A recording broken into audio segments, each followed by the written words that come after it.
In the late 1950s, when Fidel Castro was taking his revolution out of the mountains toward the ultimate victory of Havana, the world watched what was believed to be a popular uprising of the people. There is not communism or Marxism in our ideas. Our political philosophy is representative democracy and social justice in a well-planned economy. But the revolution provided a new base for the KGB and the communist intelligence networks. Ladislav Bittman was a deputy director with Czech intelligence. A few years after the revolution, the Czechs helped to build up the Cuban intelligence service. And then, I think in the early 1960s, the Soviets took over completely when Cuba was really in the hands of the Soviet bloc, of the Soviet Union. Here at the Cuban mission to the United Nations in New York City, where 98 Cuban nationals work, at least half are members of the DGI, the Cuban Intelligence Service. This man is Nestor Garcia. Until the summer of 1980, he was officially listed as the first secretary to the Cuban mission. But in reality, he was chief of station for Cuban intelligence in New York City. In Moscow, the direct responsibility for running Cuban intelligence is assigned to Department 11 of the KGB, the same department that controls the Czechs, Poles, and other European communist intelligence agencies. Since the late 1960s, Soviet KGB officers living in Havana have directly run the operation of Cuban intelligence.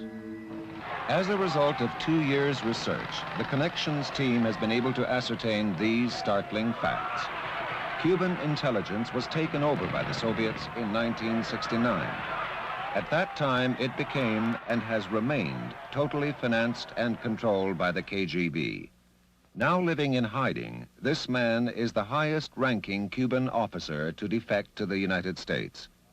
This is the first known television interview that a DGI officer has given. In Moscow, I was trained in recruiting of agents, in infiltrating the CIA, in counterintelligence.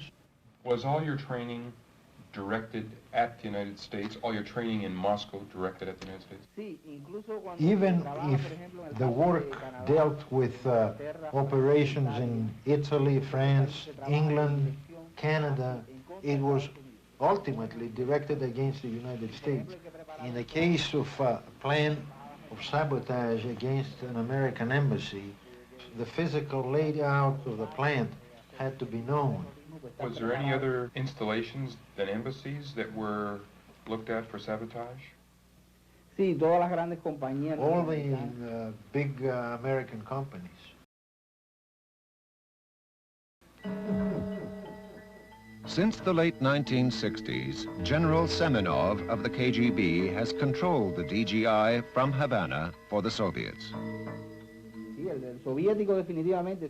General Simonov, the Soviet chief, would be the one who would give the order.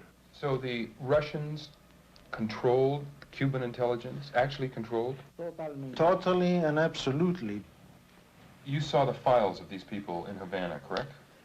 Yes, I know many. Were they working, for instance, trying to get defense secrets from America? Yes, definitely so. What else?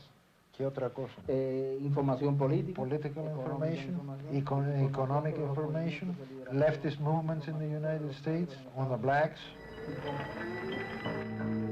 In the mid-1960s, the black ghettos of America erupted in flames and violence in an apparently spontaneous protest.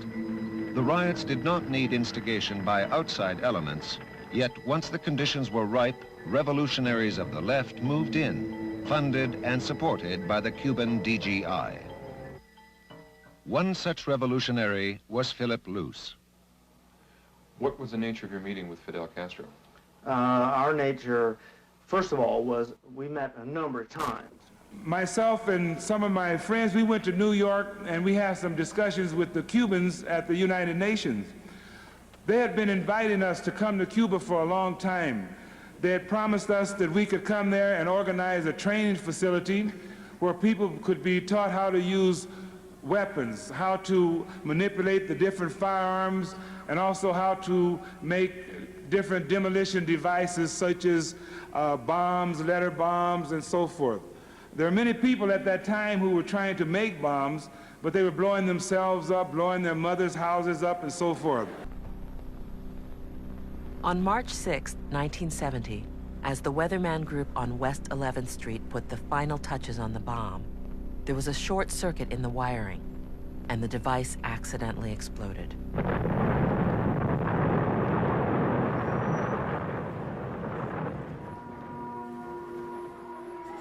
An expensive townhouse in New York's Greenwich Village was destroyed by 3 explosions, which killed at least 3 people.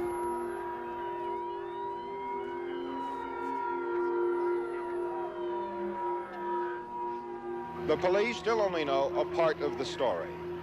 What they still have to find out is a good deal more about the extent of the bomb plot and the extent to which the student protesters of the 60s have turned into more serious revolutionaries using far more lethal weapons. One body was identified as that of SDS member Theodore Gold. The second dead man has not yet been identified. A third victim was identified as 28-year-old Diana Outen, a member of the SDS Weatherman faction. She was the daughter of one of the richest men in the small town of Dwight, Illinois. So the Cubans offered us that if we would send someone to Cuba, we could organize this facility, and then they would show us how to do this in an expert way.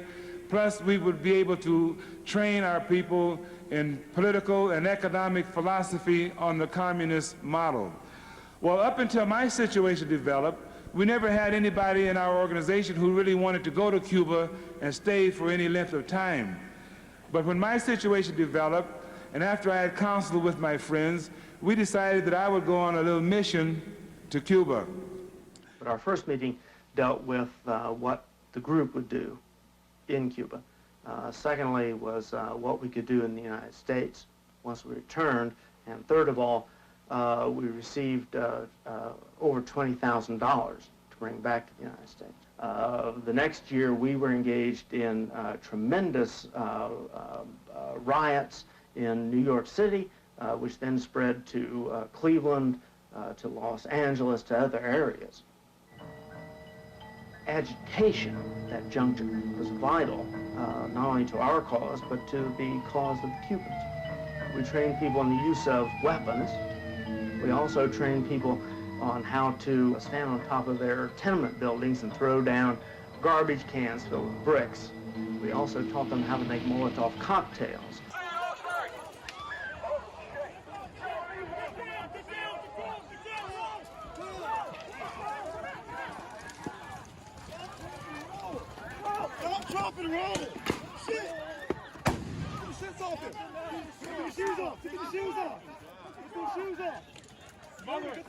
As a matter of fact, the Cubans at that time said to us, your revolution is your own revolution. But while we were in Cuba, they gave us money to bring back to the United States to be utilized in terrorist activities. They also invited us to the embassy, wherein they gave us money to send young Americans to Cuba who were later trained in terrorist activities. We went to the Cuban embassy on a number of occasions to get funding. Larry Grathwohl, a former member of the Weather Underground, which had developed close ties with the Cubans. Well, when the Cubans viewed the revolutionary struggle in the United States, they recognized the fact that the left as it existed in '69 and '70 was not capable of overthrowing the government by itself. Consequently, they had hoped that the group itself would be able to attack the system from within and provide assistance to the international movement, the international communist revolution. As a weatherman, if I became cut off from the main body of the organization, the Weather Underground organization, I could make contact or reestablish contact by going to the Cuban embassy in Mexico or Canada and asking to, as an example, I wanted to get in touch with Bernardine Delgado. That was the code word, Delgado. And I would tell them that I'm Larry Delgado and I can be reached at such and such a phone number or at such and such an address, and the Cubans would make the connection and put me back in contact with the How do you know this? I don't How do you know this information? Bill Ayers gave me those instructions in, it was either February or March of 1970 in Detroit. While Assata Shakur pursues her life in Cuba, some in the U.S. are outraged about a number of points involving her case. Namely, her political posture, her role in the shootout in the New Jersey Turnpike that cost a state trooper his life, her escape from prison and clean getaway, and currently residing in political asylum in a nation greatly disliked by the Reagan administration. I decided. You decided? Yeah, it was time. It was time? To escape. To try to escape, and that's what I did. When she was sent to Clinton, we knew that at some point in time she'd be rescued, and she was. It happened on November 2nd, 1979.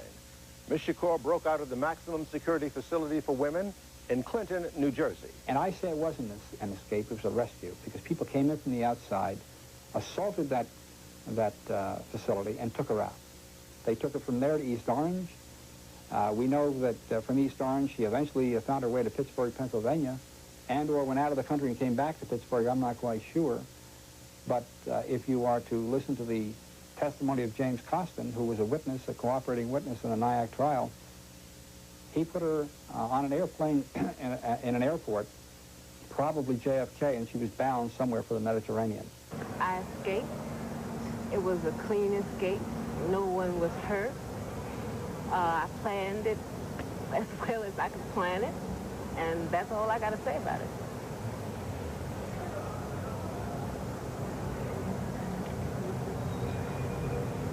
How did you end up here? What can you tell us about that? Well, I got,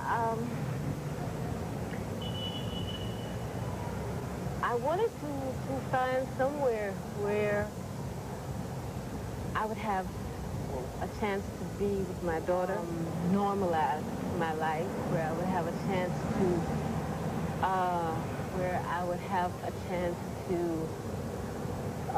some level, and to keep active, to keep struggling on some level. So I decided that grow, to work, to contribute in some way to what's happening in this planet, and to try to keep. I came and I said, well, here I am. Now y'all got to make a decision and do what y'all can do, because that was, I mean, you know, there was no way, you know, you can't call them, hi, can I come down?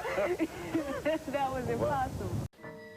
The Cuban DGI is organized into 7 departments and subdivided into geographic sections, the largest one being the United States section. It controls North American operations, including the UN, diplomatic posts, and radical groups.